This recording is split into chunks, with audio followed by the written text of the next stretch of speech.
अच्छा, आपने कुछ कुछ होता का ये वाला डायलॉग तो सुना ही होगा कि अंजलि, हम एक बार जीते हैं, एक बार मरते हैं, प्यार भी एक बार करते हैं और शादी भी एक बार ही करते हैं। लेकिन जनाब, ये प्यार व्यार मोहब्बत शादी जो है वो बस फिल्मों तक ही सीमित रहती है। रियल लाइफ में ये स्टोरी जो है वो पूरा 360 डिग्री उल्टी घूम जाती है।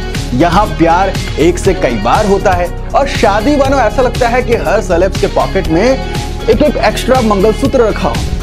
ये वीडियो मैं उन 10 सेलेब्स पर बनाने वाला था जिन्होंने 2 से ज्यादा शादियां की हैं विदाउट नोइंग कि जिनके साथ वो अभी तक थे। जब उन्हें ये बात पता चलेगी तो उन पर क्या गुजरेगी कि कैसे प्यार में लोग इस कदर अंधे हो जाते हैं कि वो अपने स्वार्थ के आगे किसी का दर्द महसूस नहीं कर पाते। लेकिन इस वीडियो के रिसर्च के टाइम पर मुझे एक नाम मिलता है, बोनी कपूर का। और मानो, सच मानो, मेरे ऐसा लगा कि पैरों तले जमीन खिसक गई हो। आखिर क्यों अर्जुन कपूर श्रीदेवी को कभी मां नहीं मान पाए? अपनी पहली बीवी को धोखा देने के लिए बोनी किस हद तक चले गए थे? क्या आज बोनी और अर्जुन के बीच सब कुछ ठीक चल रहा है? Let's find out. Mister India, जुदाई, नो एंट्री, वांटेड, तेवर और मॉम बनाने वाले बोनी कपूर को फिल्म इंडस्ट्री में एक सफल निर्माता के रूप में पहचाना जाता है। 1996 में बोनी कपूर ने श्रीदेवी से शादी की थी। उस वक्त बोनी पहले से ही शादीशुदा थे। पहली पत्नी का नाम था मोना शौरी कपूर। उनके 2 बच्चे थे, अर्जुन कपूर और अंशुला कपूर। बोनी कपूर को श्रीदेवी को मनाने में कई साल लग गए थे। जब उन्होंने पहली बार शादी के लिए श्रीदेवी को प्रपोज किया तो श्रीदेवी लिटरली चौंक गई थी और बोली कि तुम पागल हो गए, तुम शादीशुदा हो, 2 बच्चे हैं तुम्हारे और तुम मुझसे ये सब कह कैसे सकते हो। इसके बाद उन्होंने 6 महीने तक बोनी से कोई भी बातचीत नहीं रखी। बोनी कपूर की श्रीदेवी को लेकर दीवानगी इस कदर बढ़ गई थी, वो छुपी नहीं थी किसी से। वो श्रीदेवी को मिस्टर इंडिया में कास्ट करना चाहते थे, तो बोनी कपूर ने पूरी कोशिश की कि उन्हें शूटिंग के दौरान सारी तरीके की सुविधा मिले। उन्होंने उनके लिए बेस्ट मेकअप रूम से लेकर के 3 कॉस्ट्यूम डिजाइनर तक अरेंज किए थे। श्रीदेवी की मां उस वक्त उनकी मैनेजर थी। जब बोनी ने उन्हें मिस्टर इंडिया की स्क्रिप्ट सुनाई थी तो उन्होंने फीस के तौर पर 10 लाख रुपए मांगे थे।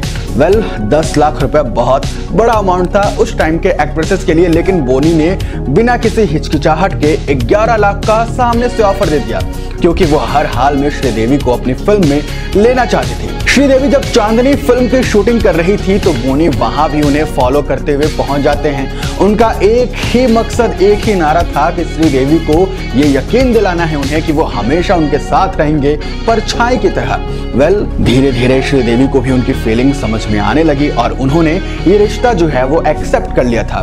बोनी कपूर इतने लट्टू हो चुके थे उनके प्यार में कि उन्होंने अपनी पहली पत्नी मोना शौरी कपूर को भी इसके बारे में बता दिया था। मोना ने फिल्म फरिश्ते में श्रीदेवी के साथ काम भी किया है। मोना ने एक इंटरव्यू में ये कहा था कि जब मेरी शादी बोनी कपूर से हुई थी तब मैं महज 19 साल की थी।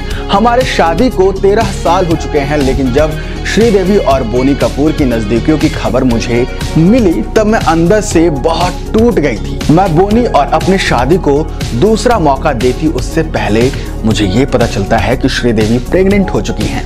उनका रिश्ता कायम हो चुका है। मेरा इससे बाहर निकलना ही बेहतर था।